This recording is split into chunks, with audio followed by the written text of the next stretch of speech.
We should be live streaming, just have to add the info. Hello, everyone.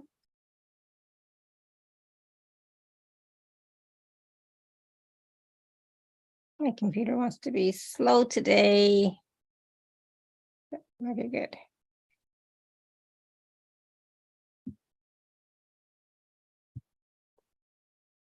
And the boys have quieted down now, thank God.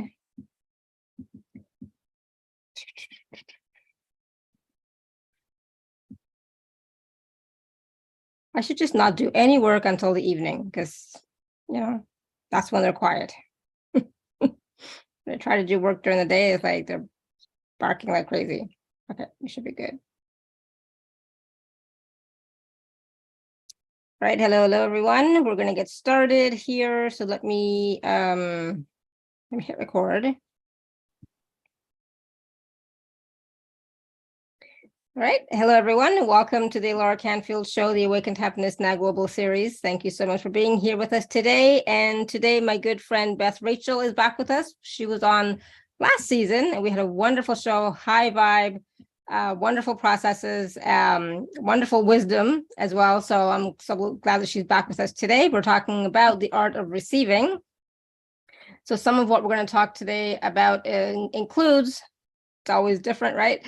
But it includes how people experience blocks to receiving, how self-sabotage is often actually a protective mechanism, how safety plays into receiving, how does allowing play into receiving, and why receiving is not a question of worth, but of inner alignment.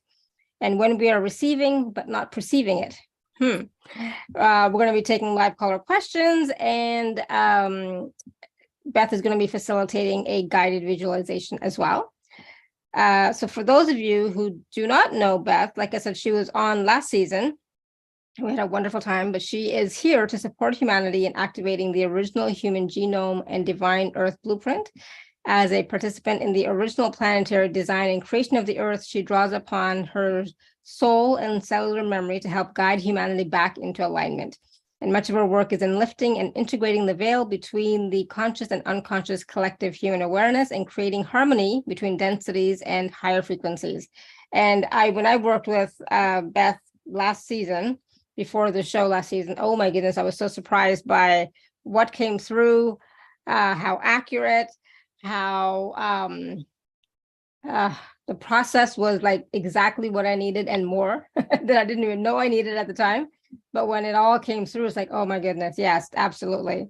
So I'm so excited that Beth is going to be sharing a process with us today, and you have the chance to work with her live one-on-one. So if you do have a question for Beth, please do raise your hand, or you can probably, type a question in the chat, but we'll see. But definitely raise your hand. That's much easier than anything else, because sometimes we like to speak to you, right? And we like to hear your voice, or we have questions, etc. So if you can, that'd be great. So please join me in welcoming Beth to the show. Beth, welcome. I'm so glad you're here. Thank you, Laura. It's wonderful to be here. So I'm excited because we had a wonderful show last season, and because you are still fairly new to our community, can you just tell a little bit more about yourself? Basically, like how you work, I think would be important, just to share a little bit about how you work with people. Yeah, I work with people primarily on bridging the space between the subconscious and conscious mind. I do that through our internal and external processes. So it's not like hypnosis where you're, working through blocks. It's more expansive than that. And we're working toward, as we bridge these portions of our consciousness, this is how we step into the more expanded version of ourselves. So a lot of what I do is in going and collecting the parts and pieces of ourselves within our shadow experiences or perceptions, and embracing, so that we can embrace the whole of who we are. And I have the unique ability to be able to see into the consciousness of individuals and the consciousness of humanity as a whole, meaning that the places that we would rather kind of tuck or hide away are very easily and readily visible to me. And so I support people in working through those pieces so that they can come forward in a more whole and complete way for themselves and for humanity. And so now today we're talking about receiving, right? And the art of receiving. And a lot of times people don't really realize that they're not fully receiving. Like we all say, I'm receiving, I'm allowing, I'm willing, all that, all those wonderful words. But energetically, and at the subconscious level, we may not be receiving. So let's talk a little bit about what is receiving, and how, especially at this time, we really need to get clarity on receiving so that we can, as we receive, be of service to ourselves, humanity, and the planet. Right. Well, what's interesting is that obviously energy is always happening, right? And is in constant flow. And we are energy. So theoretically, on some level, right, we are constantly both giving and receiving, because it's impossible not to and live in existence, be a part of existence. That being said, we also simultaneously have these experiences where we don't perceive that we are receiving and or allowing. That word receive is also really loaded for people. There's tons of attachments to it. And one of those attachments is like this belief or this concept that like the other end of receiving is somehow is like failure, not living up to those who receive. We have these ideas that like those who know how to receive well, are somehow better or more successful. Mm-hmm. And receiving is, it's not, I hear people, often talk about, their affirmations in regards to receiving or, to your point, I'm open to receiving. I'm ready to receive. So the conscious mind is ready to receive and or step into allowing is another way to say that without so much attachment of sort of the success or failure paradigm to it. But there's a piece of our unconscious that is not actually ready to be in that same position as much as the conscious part of us may want to be. So while we end up in this sort of position of like, am I a success? Am I a failure because of how I am allowing myself to receive? Moving it out of that paradigm and into the paradigm that I feel is more accurate, which is really about safety and how safe do you actually feel to receive that which you consciously desire, right? And this comes down to there's different parts of us. We are not just one aspect of our personality. That aspect that has that desire and that goal and is moving toward it is not the only aspect. It just might be the one that is most to the forefront of the conscious mind, right? So it's the one we mostly identify with. But when we drop in a little bit more deeply to the different parts of ourselves, we find that maybe not all of them are on board, because maybe not all of them feel safe having or receiving that thing that we consciously desire. So that's sort of the first kind of, sticky point place, I think. And that's the thing too, is like that, not feeling safe, not feeling protected in receiving is because, or could be because of past lives, ancestral stuff in our DNA, etc. But because like right now we would say, no, I'm perfectly fine. There's nothing for me to fear. I'm perfectly safe. Nothing can happen to me if I receive this, right? But that energy from the past may still be in our field, in our cells, etc. That is still affecting us, right? Yeah. Well, what I'm talking about is less about from the genetics or from a past life, although that can happen too.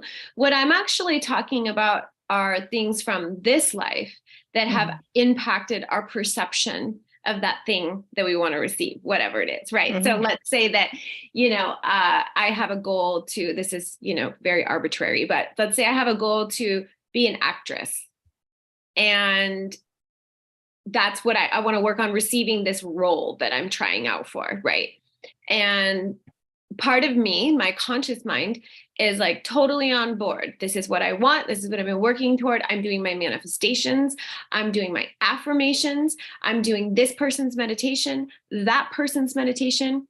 Okay, well, when they stop for a minute and actually go inside, what they may find is that, when they were 3, they went on stage with, the Girl Scout troop or whatever it was, and they had horrible stage fright and was this completely traumatic experience. They wet their pants and they were made fun of. And again, this is arbitrary, but what I'm, illustrating here is that there's some traumatic something attached to it from this life experience that is saying the opposite, right? Yeah. No, that's not safe to go be an actress and be on stage, because this happened last time I was on, I remember being on stage, or one time when I was on stage. It doesn't even matter, right? So the approach there is to work with that part that's holding on to that being the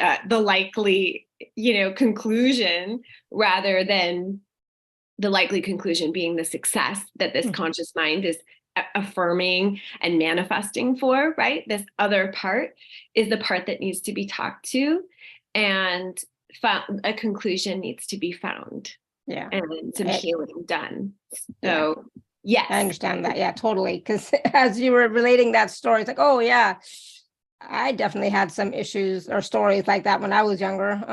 Yep. I can see why I would be afraid to show up. I would be afraid to be in public, definitely. And so obviously I've healed up because here I am. But yeah, here you are, right? Yeah. But still, I think I still held on to it for a long time before I, decided to do this, so definitely experiences that we've had in childhood, not just experiences that we've personally experienced, but what we've seen as well, right? With our parents and other people in our lives. Absolutely. It all affects our perception, right? And the different parts perception of possible outcomes. Yeah. So it's important to, when you do have a desire, a wish, a manifestation that you want to look at, and if it's not coming to fruition, it's important to look at, okay, what could it be, right? Asking the question, well, it's not me, it's not what I'm doing, but what else could it be from before? Right, because we always go to blaming ourselves. We're not doing enough. I'm not doing the right thing. I'm not doing enough. I have to do more, right? And even once we realize, okay, I'm doing everything right. Yep, I'm doing everything right. So there's something else, and we sometimes have that blind spot until we forget things that have happened in our childhood until somebody brings it up. Right. I think that oftentimes it's not, well, always, I would say it's not really about whether or not we're doing it right or we're doing it wrong. It's about whether or not, but that is one way that we experience not receiving, right? When we're not receiving what we're manifesting for, we start to feel we're doing something wrong. That's a really, especially when we're looking around and we're seeing that other people are doing their manifestations, it's working out for them. Obviously, there must be something wrong with the way I'm doing it or with me. So that's one of the ways we start to, experience those blocks. Is there something wrong with me? Another way is that I'm somehow unworthy, or I don't deserve it, or we think that we haven't accomplished enough. We haven't done enough yet. So these are all ways that we start to experience these blocks, is this idea that there's, again, it's about success or failure. And there's always this, we haven't reached this benchmark yet, right? Special category benchmark where you start receiving. And more often than not, if we were to actually really go inside and check inward, there is a part of us that just doesn't feel safe or ready for that thing that the conscious part is really striving for. So it's not a matter of finding what we're doing wrong. It's a matter of, is this really right for all parts of me? And at this time. At this time, absolutely. Yeah. But sometimes we get so what's the word I'm looking for? Oh my goodness, like we're so hooked in a story that this is what I want. I know this is what I want. I feel it in my heart. It feels right. I've always wanted this, even when I was a child, blah, blah, blah, right? We say, and we make it so significant, right? But just because you want something may not be the right thing for you, right? I mean, and that's it's hard for us to get that, because we've been told that everything you think, and especially if you have the same thought over and over again, the same desire over and over again, it's meant for you. I don't know if that's true anymore. Well, it's more complex than that. That's one aspect of it, right? But that's a very like mind over matter kind of thing. That's very much, which we are so much more than just mind, first of all. And second of all, the mind is actually so much more than our present understanding of it is. And one of those complexities is that there is not just one aspect to the personality or one personality. So one single desire. It's just the desire that we're conscious of. There's a whole, network of aspects of our personality that work, and are together and are interconnected. And we're only paying attention to this one. And we're only taught to pay attention to this one. So yes, if something is not manifesting into our reality, it absolutely could be a timing piece, because not everybody, all the parts inside of our mind, of the aspects of ourselves, are ready for it. Just that one aspect is. And more than likely, that one aspect that thinks that this is what I have to do to be successful. So, the more that we dive into the full expanse of our consciousness, the more we find what is really in alignment. Right? Rather than the idea or projection, what we think is in alignment. We begin to accept and then allow the receiving for what is really in harmony for the whole of ourselves. So I have an issue with the word alignment, I'll be honest. Sure. Somebody else typed in they have an issue with the word block. So let's go at both of them. Yeah. So, the whole alignment thing, right? I think in this industry, especially, people need to get clear about what alignment truly means. Because what does it mean for you? Well, that's the thing. It's like, what does it mean for me?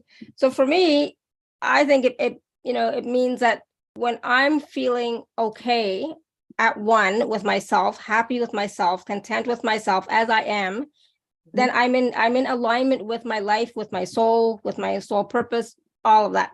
I'm in alignment with my higher self, with my purpose, all of that. I'm in alignment. When I'm not happy, or I'm not satisfied, I'm dissatisfied, I'm not in alignment. But does that truly mean that I'm not in alignment with that goal or desire? No, not necessarily, right? So it's not about the actual desire or anything else, but it's like, when you are in alignment with who you truly are, with your higher self and your soul, then everything else seems to flow with more ease. Then your desires are also of a higher vibration than just the mind 3D, I have to have this here and now. Does that make sense? I don't know. I'm just talking off the cuff. No, I mean, it sounds like, you're hearing from a lot of people in this let's call it industry, in this area. And it sounds like your takeaway on a lot of the perspective of alignment is to either be in, like, you're either in that sort of that channel of allowing or not. That's sort of what I'm taking from what you're saying, and correct me if I'm misunderstanding. But when I talk about alignment, I'm talking simply about aligning with something. Mhm. So, for you and I to agree on something, that's an alignment. Right. For my inner parts to all agree on something, that's an alignment. For there to be two dots in a straight line, that's an alignment, right? So that's the way that that I'm utilizing it, is more sort of in a colloquial way rather than, this sort of industry term. Yeah. Yeah. Yeah. For me, it's And that yes, inner spiritual alignment, that's for me, yes, that's what alignment means. So yes. And as far as like, sort of almost using alignment as sort of interchangeable with like your journey, or, your soul's journey, right? Which we are always on our soul journey. You can't not be on your soul journey. We can take detours. And we do. And we do. But are they really detours, right? No, Because we take they're away not. something from everything. Exactly. So, sometimes the road winds and sometimes the road is straight, but it's never straight. But we can always find winding around. We can always find alignment with things as we're moving through. Yeah. That's kind of more, And then somebody else had written and they didn't like the word block. And I'm just curious if we aren't receiving what we want, it could be because the universe is sending us something better. Well, you're a co-creator. So this is another thing that happens with receiving that I witness, that it's up to the universe. Mm-hmm. That I've been praying to God, I've been praying to the universe, I've been telling it what I need, telling it what I want, and it's not responding. Or I'm not getting this mirroring back, right? And you're a co-creator.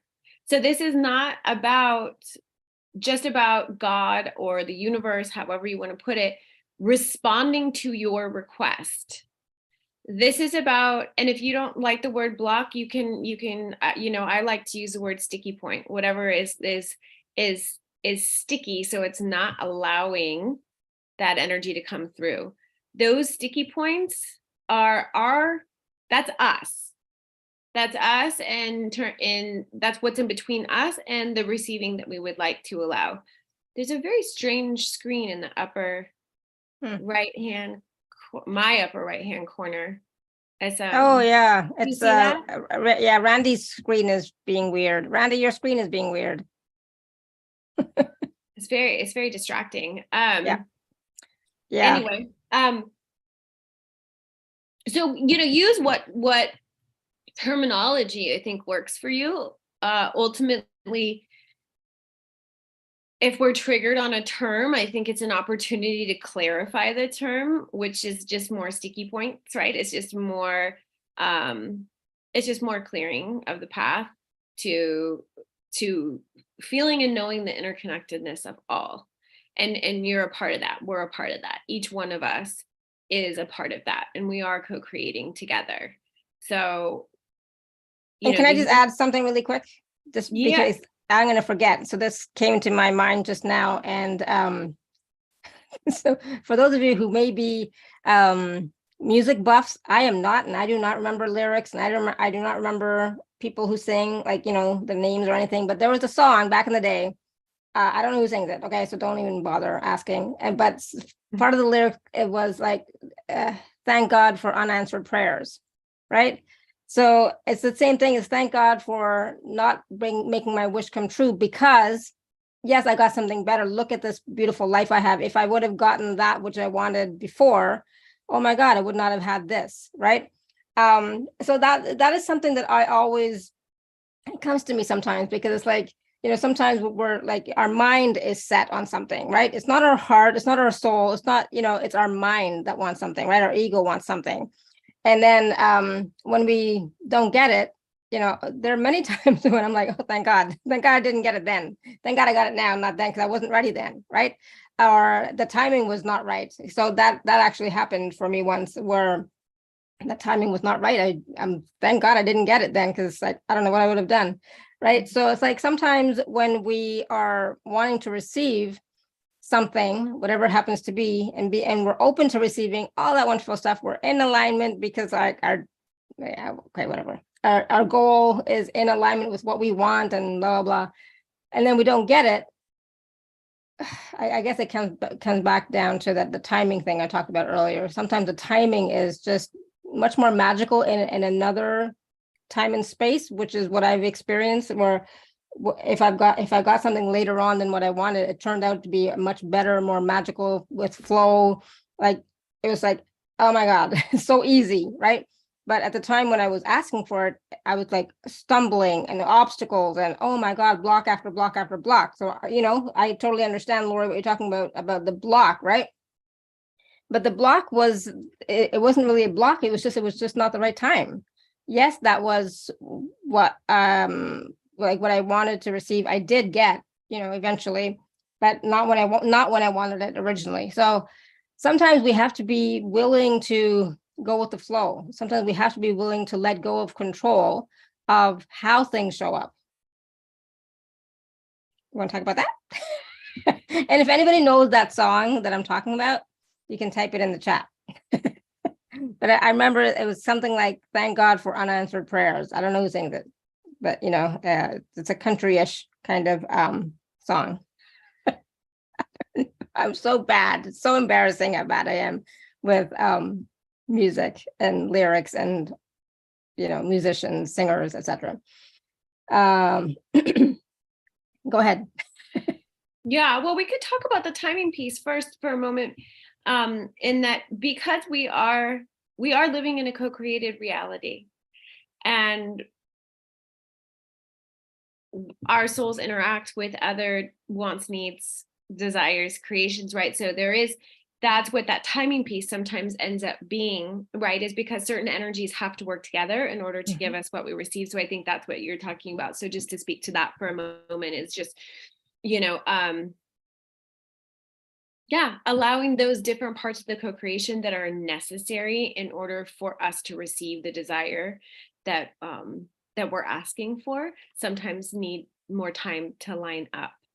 And our soul always knows the right timing as well. And things look different from that level than they do from this level. And we are so programmed to be in the mind and in the instant gratification, right? So it's allowing for a different pace sometimes. And stepping outside of that expectation of instant manifestation, because sometimes it is, and sometimes there's those other co-creative pieces involved in the receiving process. So just to kind of speak to that for a moment, and then what you had asked to speak to something else. I'm sorry. I'm forgetting what it was now. I don't know. I lost it as well. Okay. Well, I'll jump over here, which was, what would you say about being clear about what one wants, have desire? Well, okay. Yeah, sometimes, our desires are constantly changing and evolving, right? We have like those big goals that are within our journey that don't change. Sometimes the timing of them changes, or how they manifest change. But a lot of times our desires are sort of, less major life goal desires are change. And sometimes we don't know what we truly desire until we manifest one thing and we're like, oh no, yeah, that's not actually what I wanted. That doesn't actually feel good. Or, oh God, that was like so much different in my mind. And now that I'm experiencing it, now that I've received it, I realize I don't actually want that. That's not what I thought it was. So, that's part of just getting more and more clear on what we wish to create just to speak to Layla's question. But that's okay, I think, Beth, because like it's like we don't always know 100% how things are going to show up when we have a desire, right? So when we want something, we don't know exactly how it's going to show up or how we're going to feel about it when we're just thinking about it. But I still feel like, when we, if there's something that we want and, it makes sense or whatever, take action on it. I mean, I've done this many times where I've wanted something, took action on it. It's like, oh, nah, it was not quite right. That was not quite what I wanted, so it's okay. But that's how you learn. That's how you get experiences, is from taking those actions. Then you know what not to do next time, or it's like, oh, let me now I can tweak it. But if you're just thinking about it all the time, nothing's going to happen. You're not even going to get new insights. You're not even going to get new opportunities around that thing because, you haven't moved on it. That's my opinion. Go ahead, Beth. Yeah, well, that's what she's asking basically is, how does she really know what she wishes to create? And that's when I'm saying, sometimes we don't know what we truly desire until we have something in front of us. We have contrast. Contrast gives us a lot. And depending on how your life has gone, and what kind of interpersonal relationships you've had, it can be difficult for some people who have spent their lives enmeshed in other people's energies to know the difference between what they really desire and what another desires, and to have that kind of individuation. So that may also be part of your process right now, Layla, is finding your desire amongst the desires of all of those around you. Layla, do you want to unmute yourself in case there's more to that you wanted to share? Because you're right, Beth. Sometimes we don't like, am I wanting this for me, or am I wanting this because this is what I should want? Or is this what my dad would want? Or is this, do other people want this for me? Right.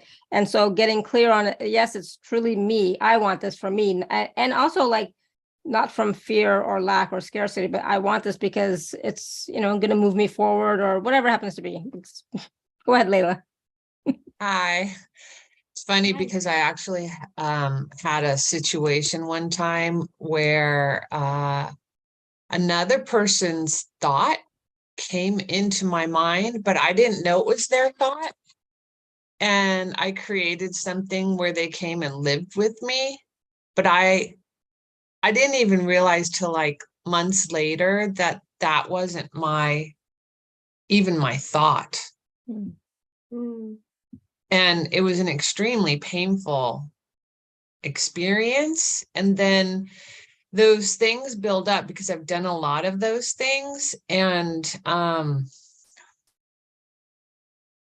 the pain of the discourse in the relationships kind of have me, withdraw and separate and isolate. And then, what you receive comes through relationship. And I feel like I don't have enough relationships to receive. And I'm also afraid to really be truly authentic in my relationships. And I don't always know, even if in relationship, the person asks me, well, what do you, somebody wanted me to take them to the airport. And they were like, well, what can I give you, monetarily for that? I didn't know. I don't know. And I go in and I don't get the answer. So nice to see you. It's a lot of confusion. I didn't realize who you were until I saw your face. So nice to see you. Yeah, this is like a very 3D reference. Have you ever seen that movie Runaway Bride with Julia Roberts and Richard Gere? Many years ago. I don't remember it. Okay, well, she keeps getting really close to marrying someone and then at the last minute runs. Okay. And at some point or another, Richard Gere says something to her about how he doesn't think she was really afraid of the man. She was really afraid because she didn't, or not knowing who they were, she didn't know who she was. And he started to ask, he's a reporter, he started asking each one of these men how she liked her eggs cooked. And they all said something different. One said poached, one said scrambled, one said over medium. The point being was that she didn't have enough of her own individuated identity to know how she wanted her eggs cooked. So she was just absorbing, right? Meshing, intertwining with however that individual that she was in close relationship with, Yes, like their eggs.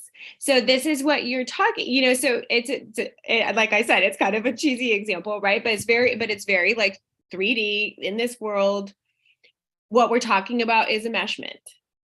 And my guess is if you take a little bit more of a dive into your childhood, you'll find the source of some of that relating in an enmeshed way, right? Being entangled with the wants, needs, and desires of those around you comes from childhood experiences where that was necessary to survive or navigate difficult situations.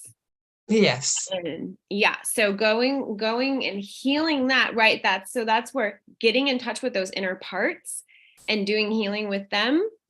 That's another aspect, is being able to go and that would be a reason why those parts would also feel unsafe to receive in a certain way. But first you gotta start unwinding, disentangling the enmeshment, right? So that you know what you even truly want, because you can't go asking for and then receiving if it's not what you truly want first.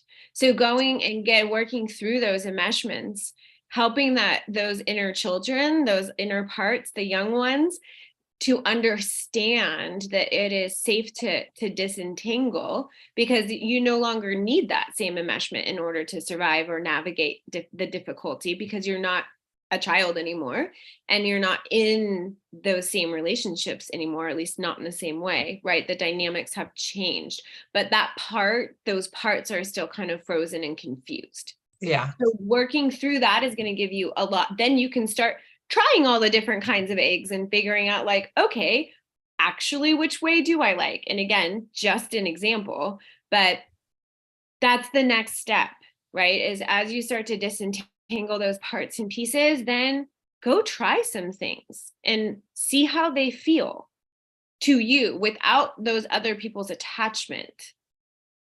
Do you know what I'm saying? yeah. And I think that might be part of the isolation, is to be by myself so I can gain some of that. Yes, I'm sure it's to help give you some of that perspective, right? Because then you have the actual physical space and some of the more psychic space too, to start doing that, right? But I just find as soon as I get back in relationship with someone, it's all about them. Of course, narcissistic parents, it's all about them. So I hear you. Yeah. So some deep healing to start really unwinding that. Yeah. And then trying it out, playing. There's a fun part in there. It's like once you disentangle that, it's like that part of you that never got to play and discover what it is she likes gets to do that. And I also just, want to comment on, you said that the receiving comes through other people. That's not true. And that's a place that you want to disentangle for sure. That's what it has been. That's been true for you because of the enmeshment. But no, the receiving comes from source. And yes, it navigates through the different aspects of creation in order to get to you. But if you're thinking of it as only coming through other individuals, it's limiting how it can get to you. Whereas if you're asking source to bring it to you, it's got infinite possibilities of ways to get to you. You know what I'm saying? So that's just another like disentanglement piece for you. Okay. Yeah. And that's for everybody. Thank you, Layla. Okay. Yeah. Thank you for sharing. I just want to add one small little thing. So when I turned 40, right? 40, at that point, I said, that's it. Now that I'm 40, I'm going to do what I want, whenever I want, with whoever I want. I'm not doing, because before that I was the good daughter, right, the good mom, the good wife, did everything that everybody else wanted. It's like, enough. I'm going to now do what is right for me. People did not like that. Like my family and friends, they did not like that. It's like, what is she doing? What do you mean? You know, it's like, but this is not right. It's like, it's right for me. It's right for me. I'm going to do what's right for me. It's a different way of being when you start to put yourself first instead of, always for other people, right? Of course, when there was an emergency of some sort with the kids or my husband now, of course, they come first because it's an emergency, right?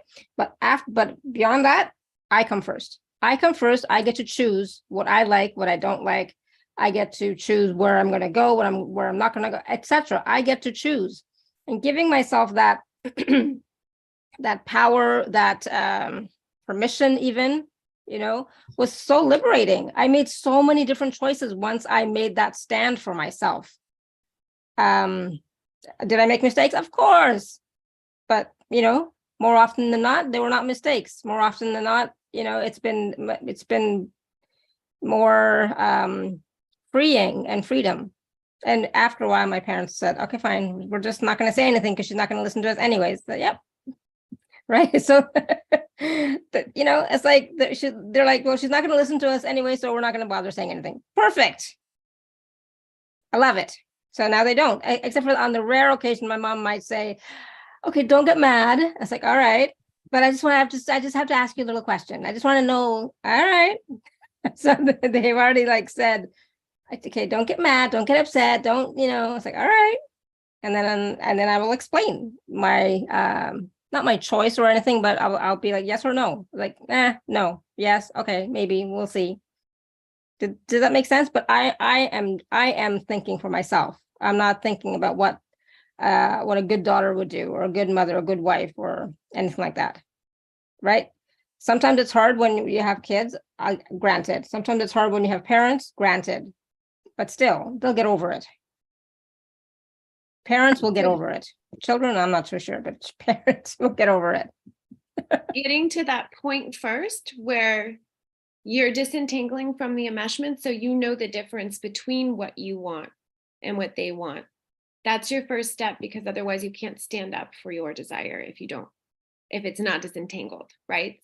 So that, and then what Alora said, then you can really stand in that place and exercise it and see how it feels. Yeah.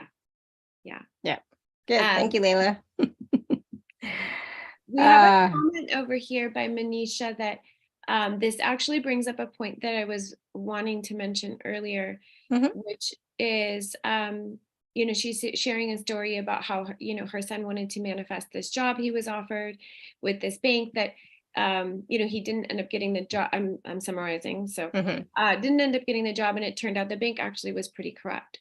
So it brings up the point of, sometimes these things that we desire don't actually manifest because they're not actually in our highest good. So that is another aspect here where, again, if we step out of just looking at things from what we want in our mind to what the soul actually knows is in our, highest good, our soul is in communication with all the different parts and aspects of our psyche and personality, right? And our soul is also has a different vantage point. So that's where that piece comes in of like, oh, maybe it actually isn't for my highest and best good, and being able to trust that. And then, because sometimes the evidence doesn't come till a little bit later of like, why,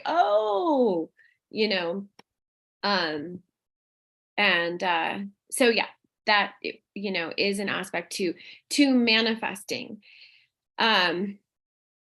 It doesn't speak directly to allowing ourselves to receive. Sometimes those two things can get tangled up, right? And also there's a difference between a need to be fulfilled and a desire to be fulfilled. Some might say every desire is a need, but I would say it's a little different, right? Like, you need housing, you need food, You need money in this world. Those are needs. Those are basic needs, right? Versus I desire to, take my career to the next level. I desire to meet the man of my dreams, the woman of the partner of my dreams. I desire, not that those are less important, because absolutely, that's why I'm saying some people would say, there's a difference between need and desire. However, when we're talking about those basic needs being fulfilled, that's often sort of a different energy that comes in to allow us to receive. That's a survival energy, which is a little bit different than desires being fulfilled. Yeah. Yeah. Absolutely. I know Linda has her hand raised, and I think there was a question from Randy in the chat as well. But Linda, we'll go to you first, and then we'll answer Randy's question in the chat as well. Hi, Beth. Hi. My question is Hi. this. Hi. Good how to are see you. Yeah. Oh, good. Hi. It's cold here today. Ugh. Okay. Oh. So, how do you bring your conscious and your subconscious mind together, still disentangle yourself, and still stay on the frequency of your desires? Yeah, it's holding a lot simultaneously, right? So the first thing you do is you allow source to be the container. Allow that source energy to be the container, to be the bridge between the conscious and the unconscious, and to hold that frequency of your desire while you traverse the material and the conversation and the unwinding. Does that make sense? Yes, but how do you get there? How do you get there? Yeah. Yeah. Go into meditation, connect with source energy, and allow that energy and that meditation to take you in deep inside yourself and inquire, the parts that are involved in this decision making, please, Come forward. Yeah. And tell me how you feel about it. Tell me where there might be a part of you that is, what you're reluctant. Why are you reluctant? What's going on? And then help them work it through. Okay. Yeah. Sounds good. Thanks. Okay. Yeah, you're welcome. Awesome. Thank you, Linda. So now we have a process. We know how to do it. All right. Randy's question was, he says, I'm not able to use command as any part of my invocation. I think it's a question. Is he able to use command as any part of his invocation?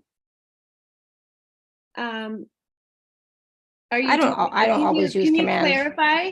Yeah. Can you clear? I also see like matrix healing. It's not my way. Altruism is my way. So get is not a sync. Hi, Randy. Hi. Hi. Thank you for your consideration.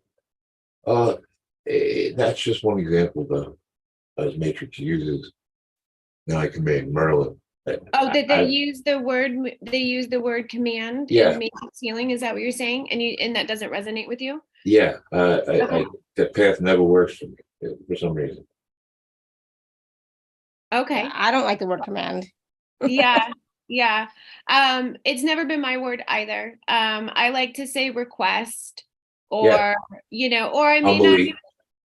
humbly, you can say humbly, or I may not even use wording, or I might say something, just imagery, or I might say something like, this is what I'm calling into my life now, please help and support this in the highest and best way. And say my thanks. And, I do think that word command is very closely linked to a lot of people for the word demand, which is different. But even so, even with understanding the difference myself, it's never really been my word. So I totally get it. So just find what word works for you. And I would say that, when working with energy, always intention. Intention is always even more the energy with which we use, to ask for is more important than the word, because you can talk to 5 different people and they're going to have 5 different perspectives on the word command, or most any word. So the energy we come with, that's why we choose the words we do often. And we're very limited as far as words go in the human language, so choose the energy that works for you, that feels good to you, A- or feels a in quick- alignment with what feels good to you. Thank you so much. And a quick share. Yeah.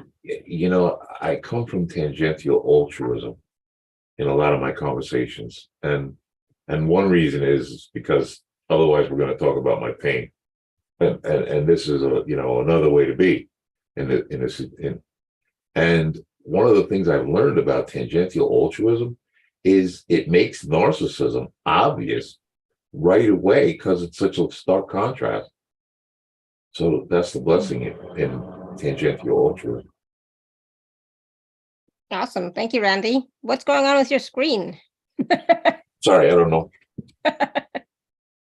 Yeah, we're seeing Beth upside down, and I know. And flashing. Yeah. I saw that too before. Yeah. So just turn off your video and turn it back on. It should be fine. Right? We talked about that the other day on one of the calls. Thank you, Randy. And for me as well, commanding I don't like but also when I'm asking, I'm not begging. It's like when you're talking to source, the universe, creator, God is, whoever you're working with. I do like the word, saying, like Beth was saying, please support this desire, this wish, this intention, and thank you, right? And just saying thank you for being with me. I always say thank you for being with me. Thank you for being with me. Thank you for supporting me in this desire, right? And so that's a different energy than I command this energy to bring me this. Like, I mean, I know. I don't like commanding anything or anybody or energy, even though I know the logic behind it. But when we're coming from the heart space, like you are, Randy, right? Altruism and the heart space, of course, it's going to be more gentle, and it's going to be more respectful, and it's going to be more how you would want to be treated, right? How you would want to be spoken to. And that's how I like to look at it. Would I like to be talked to like that? No. Right. So I'm going to talk to the universe the way I would like to be talked to. Hopefully that makes sense. And it's a nice way, of course. Nice, gentle, respectful, kind, right? Well, I think that the use of the word command really, when people are utilizing it, the intention is to really take ownership of yourself as a co-creator. You can command because you are co-creating, you're commanding, right? So that's the intention behind it, is really owning that I am part of creation and I am calling this in. So, so I think it's important to, yes, begging is not, always the place you want to come from, just because it's a minimization of who you are as a co-creator, right? But also, and also, just watch that in general. We don't want to we don't want to come from this place of like, please give me, this small place either, right? So we want to be respectful, and we want to also be in a place of honoring that as part of creation, and that I am one with everything. This is what I am calling forth, because I believe that it's for my highest and best good at this time. Please support this in whatever way is for my highest and best good. And sometimes I'll even say, like, and if it's not, please show me, why. Show me what I might be missing, so that I can better understand and sort of adjust the course of my asking. Yeah, exactly. And it's like a petition, but it's a petition from a respectful, equal place, right? You're working with the universe, the energies, etc. Working with in what's the word, in co-creation, right? And so it's a different energy than begging or forcing or commanding or demanding or anything else. It's like we're working together, right? Co-creating our realities together, right? For our highest and best good, for ourselves and for others. And sometimes our mind does not know what is for our highest and best good. right? So that's why people always add this or something better, right? Or, Yes. universe, if this is not the right thing for me, like you're saying, well, show me what is better for me, right? Get is a limiting proclamation. Get is a limiting preoccupation. Preoccupation. Yeah. Yeah. And it's not about getting, it's about experiencing, right? About receiving. Yes, we're talking about receiving. It's about receiving. We're talking Yes. about receiving. Right. And I saw the word petition up there. I personally would even watch the word petition because of its connotations. Who are you petitioning to? Why do you need a petition? Why do you need to petition? A petition, you have to do a certain amount of work for. The whole idea behind the co-creation is you don't have to do any work. I mean, you might need to clear your own stuff out, right, in order to allow it to come, but you are a part of the rest of the energy here. Mm-hmm. So really owning that. And if something is not filtering through, then there's something to shift within yourself to allow that flow to happen. And that doesn't mean there's something wrong with you. That means that there's something that within you is not quite in alignment to allow that receiving through within yourself, right? Aligning the inner parts of the inner self.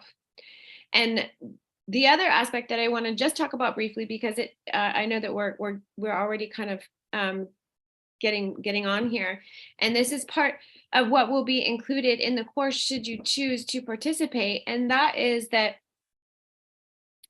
we have energy within us that intrinsically already has.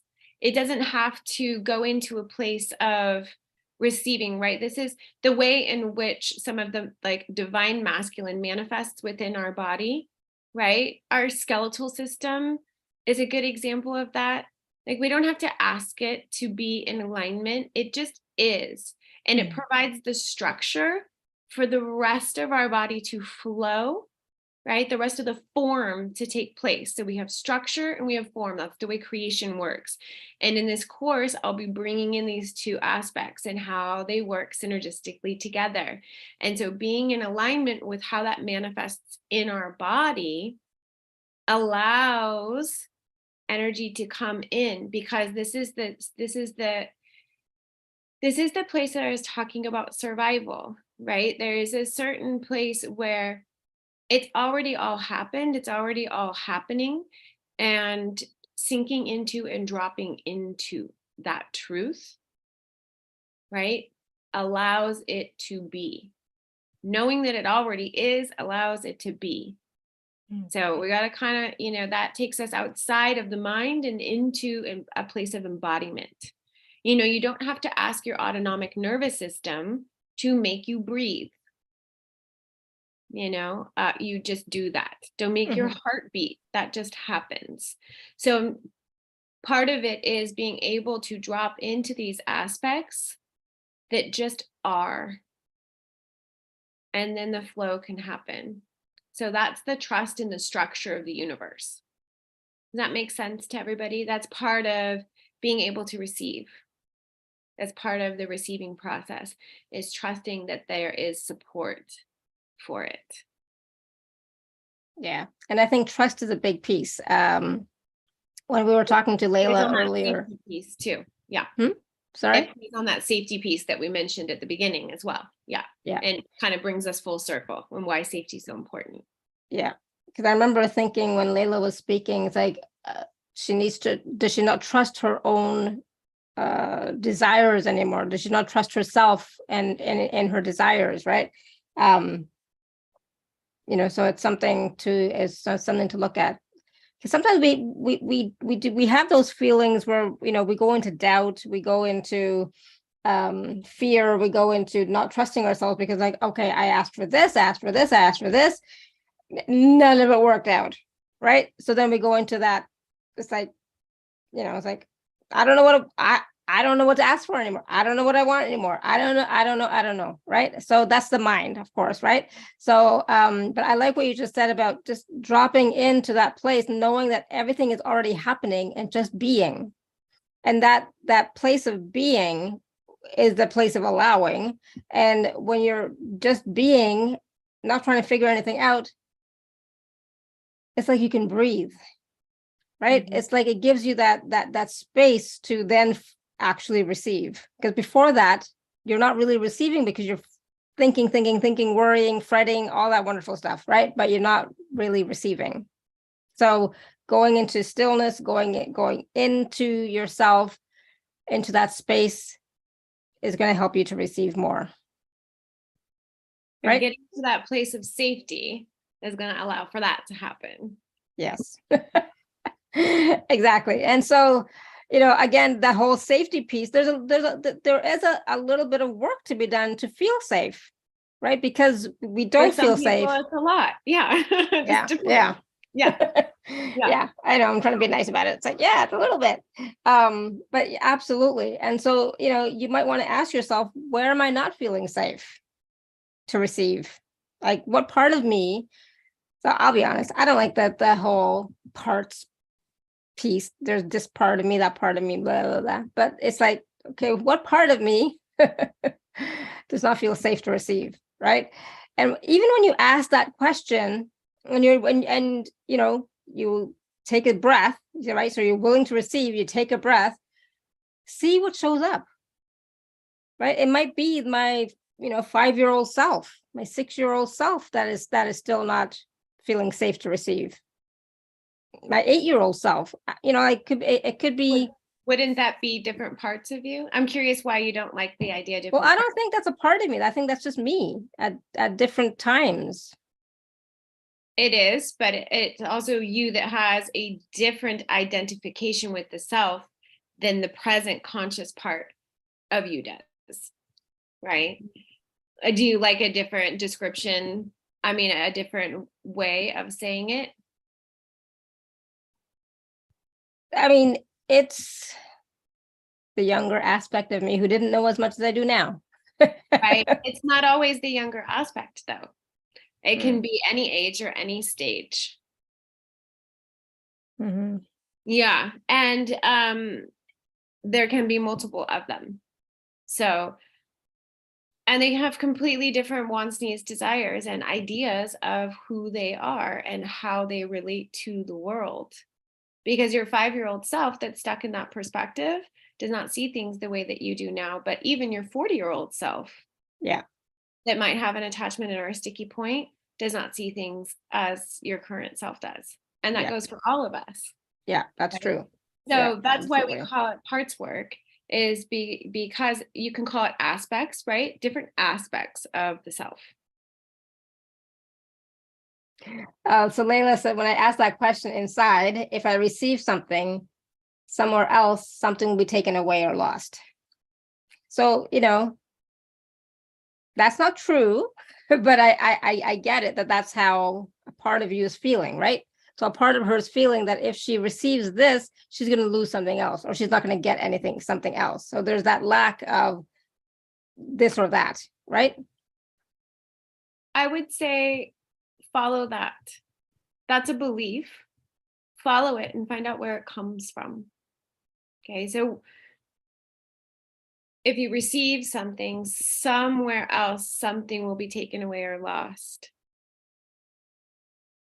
So following that to find out where that came from, it's some interaction, some association, or some observation, possibly repetitive, right?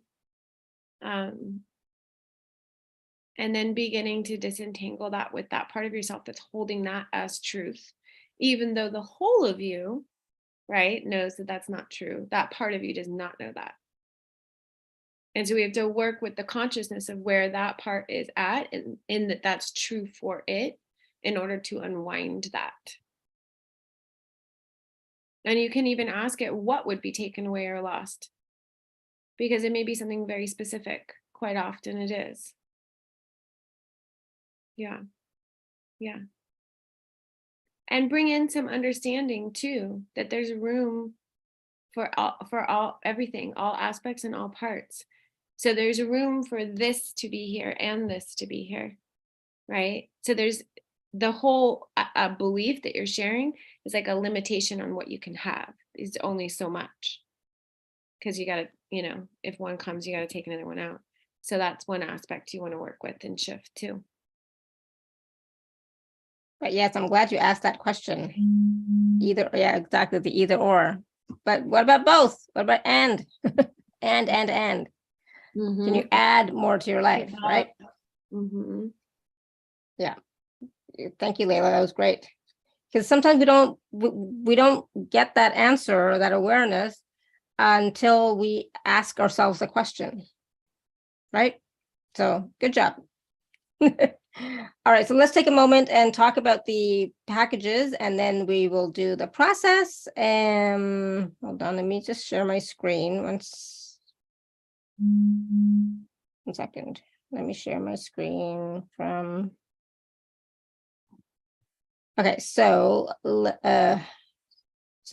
Beth has 2 packages that are available: the Art of Receiving, which is a 3-week course, and the package B is the 3-week course plus a 60-minute personal session with Beth.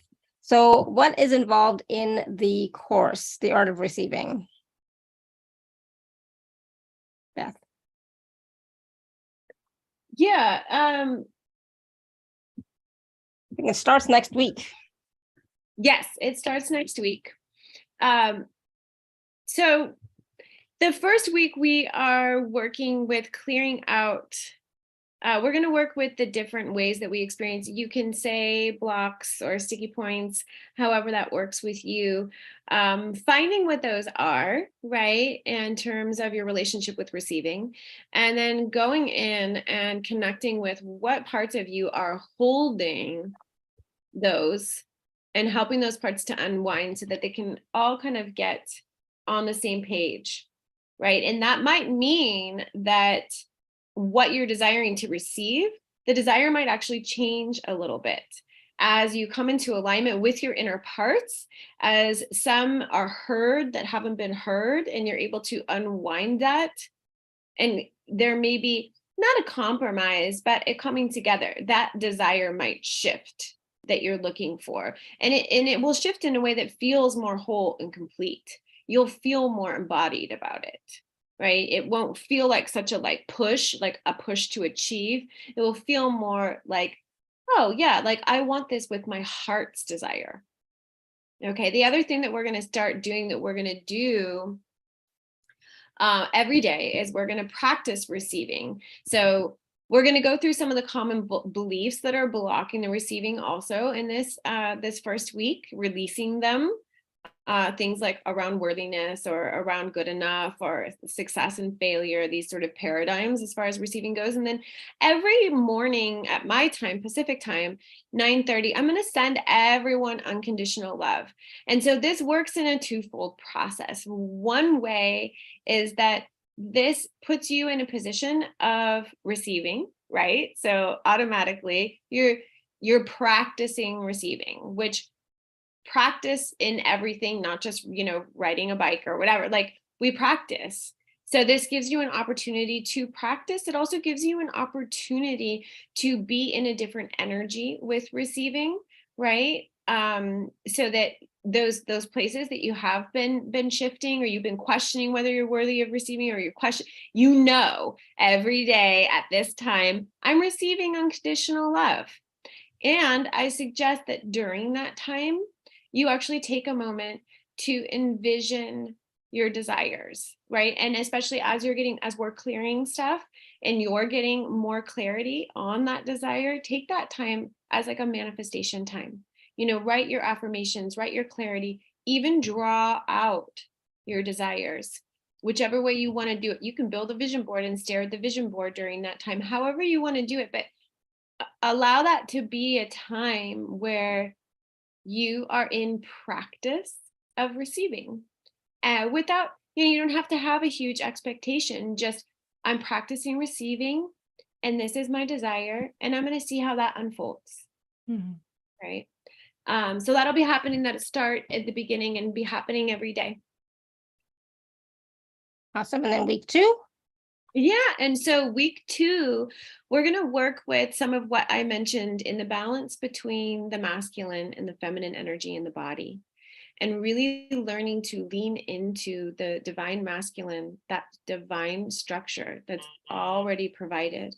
And what this does is this allows for the relaxation of the inner knowing. And this is the place where we get to go through another layer of anywhere that is still questioning worth of having things, worth of, seeing things work out the way that is desired. Because it's really not a question of worth. It's really a question of leaning into that stability and that structure that's already there. Because as much as it's already there within your own body, it's already here within the earth. It's already here within creation. And we've been so out of balance for so long, right? Even in our definition of masculine energy, we've distorted masculine energy, and there's all this push for divine feminine now. And so it's very out of balance, but really in the universe, it's in balance. And that divine masculine provides the structure so that the form of the feminine can take place. So we're working with that balance, finding it in our body, knowing it's in creation, and receiving from there. Week 3, and by the way, we're still doing every day at the same time, practicing receiving your desires coming into fruition. Okay. And week 3 is going to be all about manifesting. It's all about just putting all of the energy from all the work that you've done to get all of your inner world in alignment and harmony, and now work toward this manifestation. Okay, you got your clarity on your desires, you got your inner world in alignment, and now work on the manifestation. So that whole week will be dedicated to that manifestation process. Awesome. So that's the 3-week course. And then of course, package B is the course plus a 60-minute private session with Beth. So what does that look like with you, Beth, the private session? The private session focuses on bringing more harmony and balance between the conscious and unconscious parts of yourself, and bringing healing and wholeness to any parts that are wounded, that are not fully on board with where you would like to be consciously, and being able to integrate that into wholeness, so that you can, in this case, we're focusing more on, getting to that place of receiving more deeply. So what, again, if you don't like the word block, what sticky points are in the way specifically for you in your receiving? Where are those sitting in your subconscious mind? Where are those sitting within your inner world? And let's work on bringing them into harmony and alignment. Yep, absolutely. There's some wonderful testimonials that you can all look at on the page as well. And of course, like I said before, there are 2- and 3-part payment plans available. And please use if you're part of the inner circle, the free or VIP, please use your gift code, the 10% or 25% gift code as well for either package. Okay. Wonderful. Thank you. So let's see, where was I now? I know there was, hold on one sec. Let me bring my Zoom back. Okay. What time will the course start in England? What time did we say it's going to start? What time is it at? It starts at 5 p.m. my time. So you'll have to use the time conversion to figure that out. I think you have 8 or 9 hours difference, but you just have to use a time converter. Starts at 5 p.m. Pacific Standard Time. Okay, perfect. Yeah. All right. So any other questions? Currently the time difference is 7 hours, but we'll be going to 8 p.m. at some point. Yeah. Right now it's 7 hours difference. Yeah. I know, it's like this week, and then next week it's like we'll go back to our regularly scheduled times. It's like I'm still trying to, it's only 1 hour difference right now between Europe and North America, but it's like it's confusing me. to no end. A lot. Mhm. I'm used to my regular 6 hours. For me, for East Coast. And that makes sense for me. So it's like 5 hours, like, oh, I don't know what time it is anymore. Silly. I know it's really silly, but anyway, we get so used to a certain way. All right. So I know that Beth, you wanted to do a process or a guided visualization today. We can. Do we still have time? Yeah. How Okay. long is it? Oh, well, we can make it short. We could do just Okay. a few minutes. Yeah. Yeah, Mhm. I'm fine. We're good on time. So yeah, we're good. Okay. Okay. So if everybody wants to just start by closing your eyes, focusing on your breath. With each inhale, calling in all the parts and pieces of yourself that are out there thinking about different things, doing different things, focusing on what you were just doing or about to do. Bring them all into present time and present space. And then on your exhale, letting go and releasing anything that is not serving your highest and best good at this time.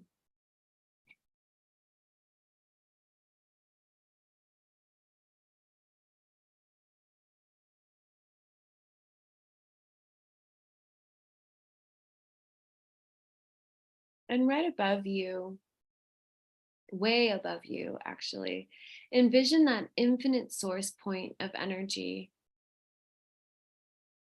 in a waterfall of white light pouring down through your pillar of light in through the top of your head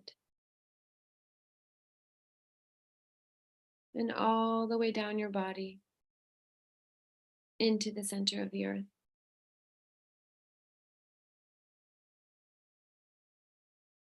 Meet with the beautiful soul of the planet at the center of the earth.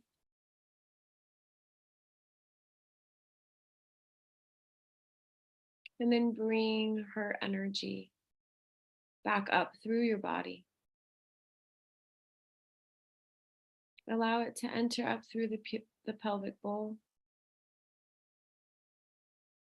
and move up through your central channel, pooling at the heart, pooling at the head,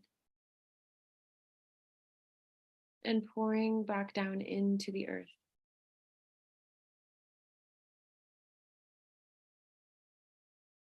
Allow this energy to cycle through a few times, in from the bottom, the center of the earth, and up and out through the heart and the head.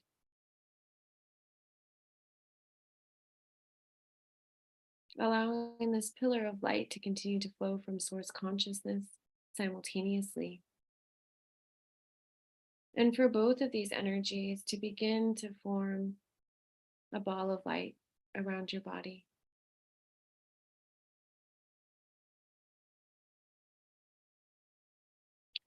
Pull your consciousness in through your third eye to the center of your head.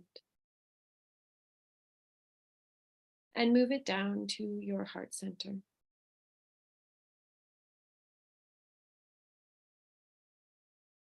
And from this heart space, ask to be taken to your inner guide.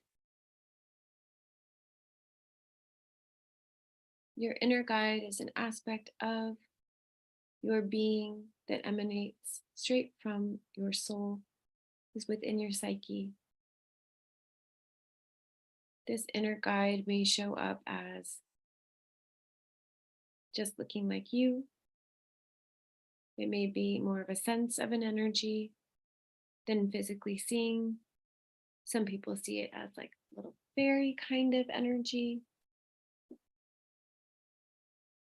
There is no right or wrong way.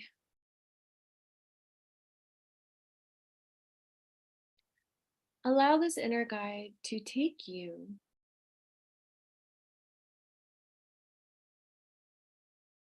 to a special castle, a special crystal castle.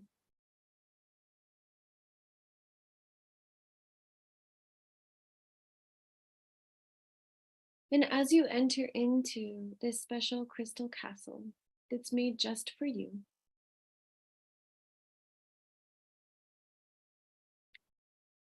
you call forth the different aspects of yourself, the different ages and stages of yourself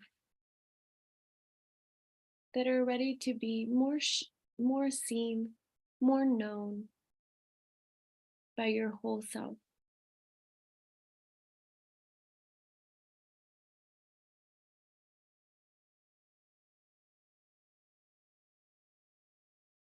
See them, witness them, honor them as parts of you. They are not separate, though they have been held separate. Though they may feel differently, though they may see things differently, they may have different wants, needs, desires, and they may feel more or less safe than you currently do now. So allow them to come forward as much as they feel comfortable with right now. And your goal right now is just to begin to establish the contact so that you can build the trust with these different parts of yourself that have been held separately. So all may begin to come into wholeness and eventually manifest from there. Acknowledging each of them for their uniqueness, for where they are at in their process. And letting each and every one of them know that you are honored to be a part of this process with them. And that your goal is to work toward seeing them more, understanding them more, and working together. And that this special crystal castle is just for them. It is their sacred place, sacred, safe place to explore and expand, and for you to get to know each other. And allow that beautiful source energy, that white energy from source, to pour in through the top of the crystal castle and move through the entire castle, filling it with unconditional love and all the parts of you with unconditional love.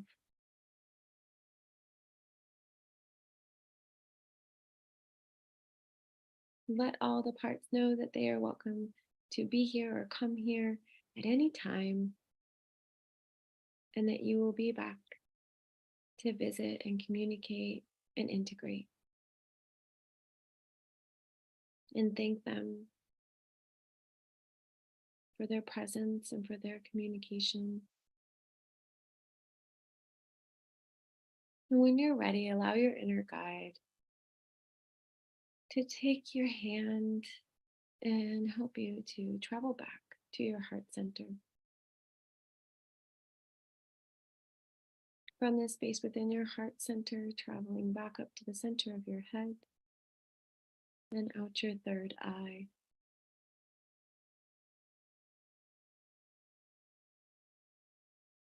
Bringing your consciousness back into the center of your body. Again, feeling that pillar of light from source all the way through your body, into the center of the earth. And feeling that earth energy coming up through the pelvic bowl, through the heart, through the head, and back down into the earth. And when you're ready, you can open your eyes.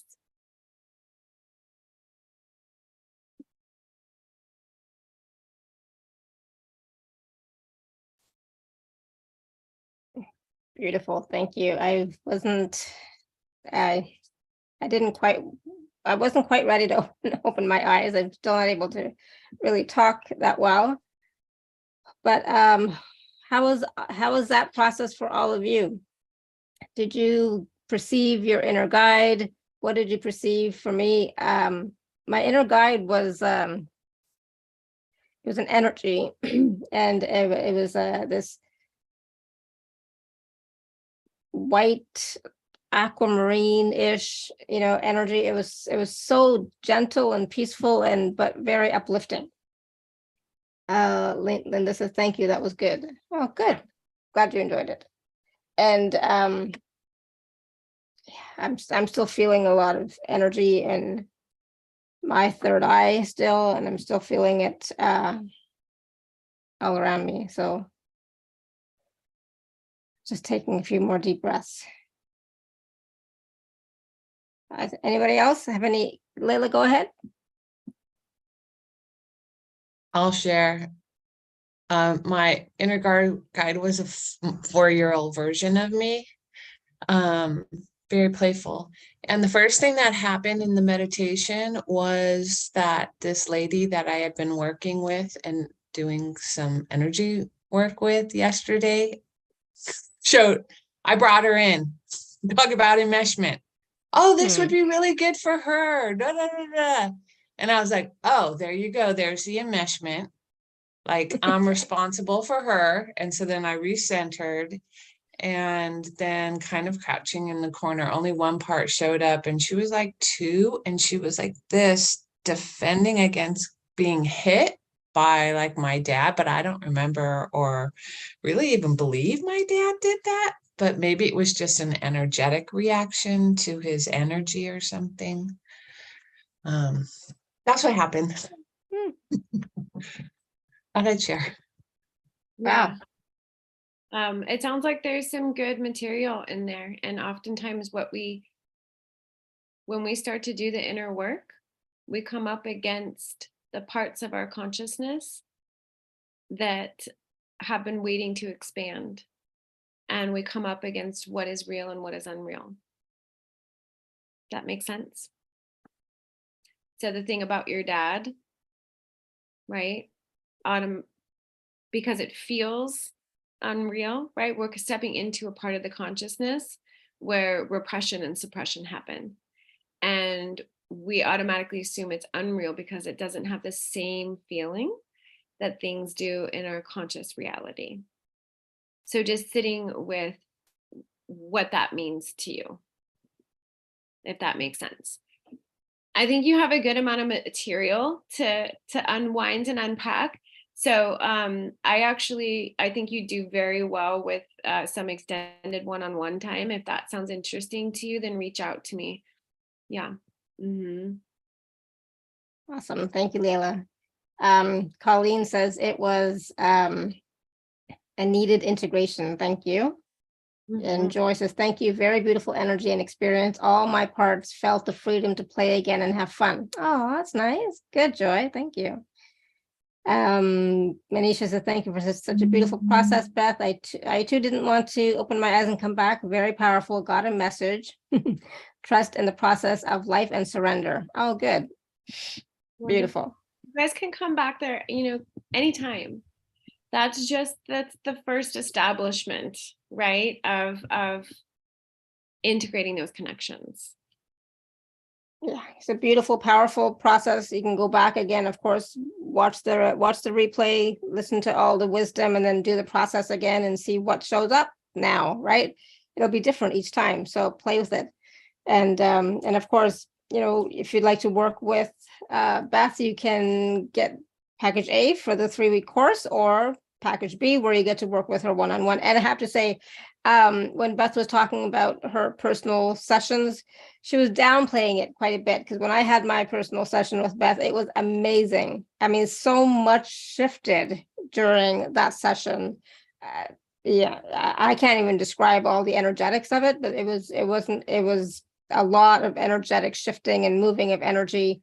It wasn't just talk. We hardly talked. I think it was more about the moving and shifting of energies and bringing in frequencies, etc. That Yeah, so there was a lot that can happen in a session for sure. So please do take a look at both those packages, and the 2 and 3 part payment plans available, as well as use your 10% or 25% gift code if you're in the inner circle. And if you're not, why not?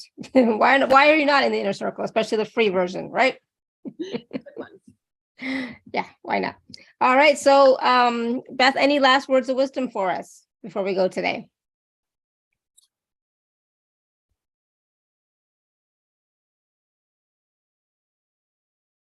Self-love, be compassionate and kind towards yourself, and self-love. We're all on a journey, and we're all at different stages. Take a beat, take a moment for self-love whenever you think of it. Yes, absolutely. Self-love, self-care, self-nurturing, play. Please, please, please do all of that and more, because you're worth it. And the whole worthy, deserving piece, I know we didn't really talk about it too much, but you are worth it. Whatever it is that you don't think you're worthy of, you are. So that's also going to be covered in the course as well. So I'm sure Beth has a lot of more information to say about that during the program. Thank you so much. I'm so grateful to be here receiving. Good. Yes, receive. Open your heart and receive. Wonderful. Thank you. All right, everyone. So thank you for all your questions, comments, and feedback. And Beth, thank you so much for a wonderful show. So much wisdom, wonderful process. Thank you. Thank you, everyone. All right, everyone. Thank you so much, everyone. Until next time, may you continue to be blessed with an abundance of joy, peace, love, happiness, prosperity, and radiant health. Love you, Alara. Thanks, Beth. Thank you. Love you too. Sending you all much love and blessings. Bye for now.